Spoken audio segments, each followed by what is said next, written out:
And we're back with our coverage from the International Blockchain Congress here in India. And with me, I've got Balina, who's just come off the stage, and he's been one of the highlights of the whole event. Ian, welcome back to Crypto Trader. Oh, glad to be here. Ian, the last time we spoke, it was under quite bad circumstances. You had been hacked. Did you ever recover any of the funds? Yes, so a small portion has been taken back. We're in the process of trying to get a good portion back. I would say about a quarter to a third of the funds have already been frozen on exchanges. Exchanges are working with us actively, and we're very, very hopeful. And are you close to catching the people that did this? Oh, I mean, we've ID'd the people. We know who they are. Now it's just about building a case, working with foreign police and entities and law enforcement, and getting them to bring them back to America for prosecution. Now, Ian, you're famous for investing in ICOs. And yes. You came out on stage yesterday and you said that you prefer investing in ICOs because that's where people made all their money. Are you still investing in ICOs even now when the market is going down? Yes, all the time. I mean, so the market is down, but if you look at it, good ICOs are still making money. Mainframe, QuickChain, Lumax, even PinDX, all this year, all made lots of money for investors. Now, have you changed your approach between last year and this year to buying your ICOs or to investing in the ICOs? Yes, yeah. I mean, every 1 or 2 months I make changes to the way I invest and do my research on projects. So I would say the main thing now is I focus more on blockchain projects, especially in the bear market. Almost all dApps, anything that's not really a blockchain project, has a higher probability of doing poorly on exchanges. So you're saying now we're looking only at the actual protocols, but even more than last year, than before. Are we not protocoled out? I mean, you've got all these protocols, all with 10,000 TPS and 1 million TPS I've heard running around here. Until the returns stop coming, then we're not out protocoled out. Okay, let's talk about returns. How do you decide what you're going to invest in? What's going to give you the biggest returns? Token metrics, right? So it's the way I evaluate ICOs using data analytics and seeing which ICOs are more undervalued. So as people who follow me know, the things I look for are having a prototype, having shipped codes, whether testnet or mainnet. So ICOs that are launching a testnet or mainnet 1 year away, I avoid like a plague. Even if it's a good team, good project, the fact that it's so far away, I mean, what's going to keep the price up for 1 year? So when you look at a project like Nervos, for example, which is only launching a testnet or a mainnet, I think a year from now. Yeah, it's like Nervos, Phantom. Phantom had tons of hype, right? But to me, it was so far away that it seemed very experimental, very like a research project. So I avoided that, even though it was a good idea. The fact that it was far away, I'm basically a late stage investor for ICOs. So you kind of have the seed investor, the early stage. I'm a late stage investor. I want a project that is very mature. Yeah, but I think there's a difference between a very mature project and being a late stage investor. I mean, you can be a late stage investor in Nervos, but the launch of the mainnet is still a year away, for example. Yeah. Well, I mean late stage investor that as soon as I invest, there's less time between that and it being listed on an exchange. Okay, so once... Right? And because I think the fact that they aren't really going to have anything tangible for a while means it's more likely to have selling pressure at any lack of news or even just the market. So what else do you look for? You say you look for projects which have a testnet or a mainnet almost live. What's the next step? The next step is all-star team. They have to have a very good team. Okay, now define all-star team for me, because so all-star team can be very subjective. Yes, it is subjective, but for me, I've tried to kind of codify it. I look for people who have a credible background. So either they've worked for a well-known company in their space, if it's consulting, like somebody like who's worked at Deloitte, Cognizant, for example, with Matic Network here, or Bain Capital, McKinsey, or if they're a publicly traded company, for example, with QuickChain, engineers at Facebook and Google. To me, that is credible, right? It's publicly traded. If there's any issue with the people, you can go to the company. Everything's out there in the open. But people who come from unknown backgrounds, unknown companies, 5 or 10 employees in the middle of nowhere, I mean, they could be amazing, but it's hard to tell. You lack that data, that research, right? So for me, I look for people who have 2 years or more total at a publicly traded company, or have worked for a top 25 blockchain project in terms of market cap. So if you go on coinmarketcap.com and check the top 25 projects, anybody who's worked there, for example, a core Bitcoin developer, core Ethereum developer, anybody who's worked there for 6 months or more to a year, to me that's credible. So I'm more willing to invest in them. Okay, so you've got the team now, you've got a mainnet or testnet on the horizon. What's next? The advisors, same thing with advisors, All-Star advisors, and then the actual token metrics. How much money are they raising? How many total tokens are they minting? What percentage is being kept by the team? How greedy are they? What percentage is being sold to investors? I want to go back a little bit. So you mentioned advisors. Now, advisors is a pretty commonly used term in this space. As you see the role of an advisor in this space, what is the role of an advisor? An advisor's role is to facilitate and help the project solve problems.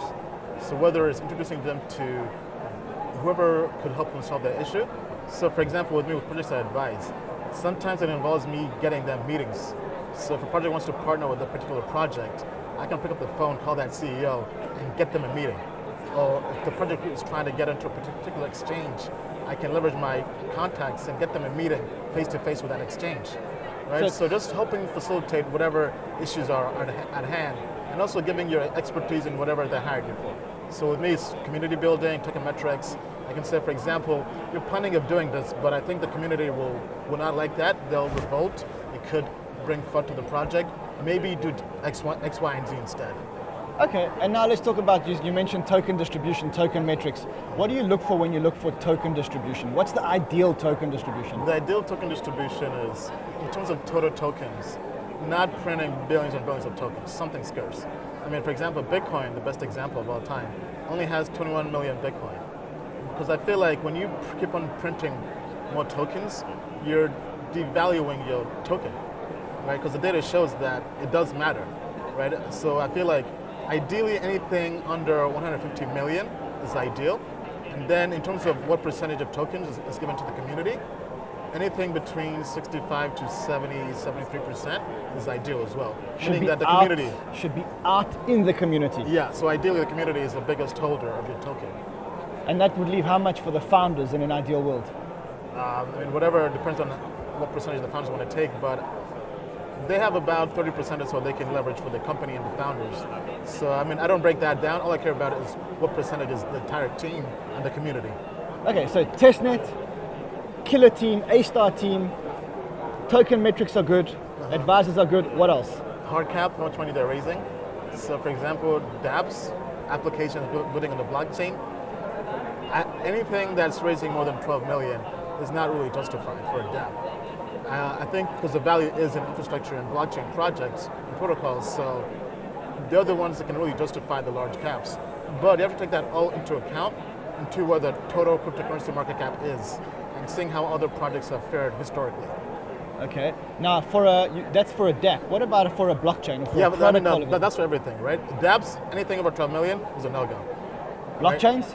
Right? Blockchains, it depends on the total score of the token metrics, because it takes each individual data point and then holistically creates a grade. So projects have had caps as high as 50 million and still been great investments, but ideally something under 40 million is ideal. Okay, now I'm going to swing the conversation a little bit. Your 3 best investments of all time. What were they? Wabi, all-time high over 117x. Icon, all-time high over 100x. Dragon Chain, all-time high over 50x. I think it might have even gone to 80x quickly. And did you manage to sell at 117x and 50x? I mean, I definitely took profits on the way up. I didn't sell everything.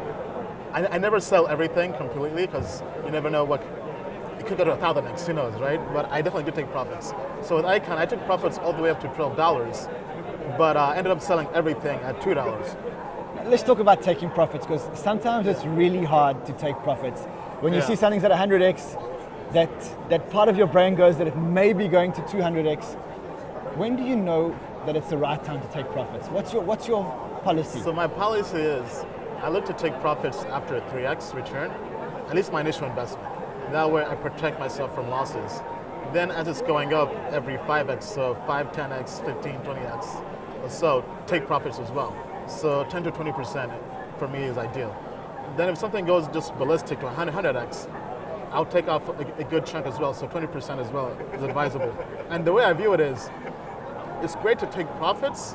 If you hit a home run like an Icon, a Wabi, a Dragon Chain, take the profits and reinvest into the next possible Icon, Wabi, or Dragon Chain, because you have more capital to invest. So that kind of, when you rephrase it like that, you're happy to take profits because if you hit the next icon, right? Because if icon gets to 100x, that's a great ROI, but it's harder if it goes from 100x to 200x, that's only 2x return on your money now. Yeah. So your money is better spent being taken out and invested in an ICO that's the next icon possibly that could put the next 100x. Speaking of the next ICO or the next icon, what are you looking at today? What are your all stars, your top projects? Top projects right now, I like Multivac, ChromaWay. Recently here we're looking into Matic Network. We're still doing more homework on it, but out of all the three, out of the projects right now, ChromaWay is the next one we're going to be investing and advising in them via 100x Advisors, which is our new ICO advisory firm. And ChromaWay is better than Multivac scores higher, but Multivac technology-wise everything is great. But going back to token metrics, their seed investors had a very large bonus. So to us, that makes us wait, because you don't always have to get in via the ICO. You can always get some post-ICO. Yeah, but sometimes post-ICO, you could land up paying the 10x or the 20x. Yeah, but because of the large bonus, we think there'll be lots of selling pressure. So we think there'll be an opportunity to get in near ICO price or even below ICO price. So do you stay away from ICOs that have a high bonus at any stage of the way? Yeah, any stage. Anything over 40%, we avoid. Even if you can get the high bonus, even if you can get the 80-90%? Yeah, even if I can get it. What's the logic? The selling pressure, right? So for example, it can have a 3-month lockup. But for example, if you look at projects like Aeon, with a TRS, token release schedule, like clockwork, there's always a dump. People getting tokens and selling. Because it basically becomes a race to see who can sell the fastest and not get dumped on. Because people don't want to get dumped on. So they anticipate the lockup release. And then as soon as tokens are released, they're racing an exchange to sell. Then retail investors who are not part of that bonus also anticipate people getting their tokens after the lockup is over, selling and taking profits. So they sell one month before. So you basically have 1 to 2 months of selling pressure. So you'd rather stay away from an A-grade project if somebody or if anybody is getting high bonuses? Yes. Because you'd rather say, I'm going to sit out and I'm going to wait for the dump on the market. Yeah, exactly. So you basically have the selling pressure, waiting for the selling pressure to subside, then get in at probably even a better price. And then if the project is giving away large bonuses, that indirectly tells you they don't really value their token. Right? I'm actually, in an ideal world, I think there should be no bonuses. Right? So I kind of have the same thought process as Vinny. Vinny of Civic says there should be no bonuses for projects. Well, when Vinny ran the Civic ICO, everybody paid the same amount. Yeah. Now, you mentioned ChromaWay, and full disclosure, I'm an advisor on their board. But I'm keen to hear why you're so excited about that project. Solid product, right? So once again, it's not just an idea, they have something tangible, and it's very innovative, right? It's an infrastructure project. This is a hybrid between blockchain and databases, getting the best of both worlds, putting them together. And then it's an all-star team. Right? The team is working for credible companies, even credible in the space, working on color coins, working with Vitalik.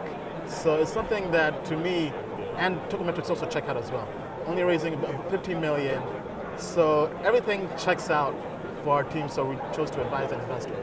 Now, you keep speaking of this spreadsheet that ranks all of these ICOs. If our viewers want to see the spreadsheet, where can they go? Now, nowadays, the spreadsheet is not online. It is going to be coming back, probably in September or October as a web application on the blockchain. But you can watch it on my videos on YouTube. Just search for Diary of a Made Man.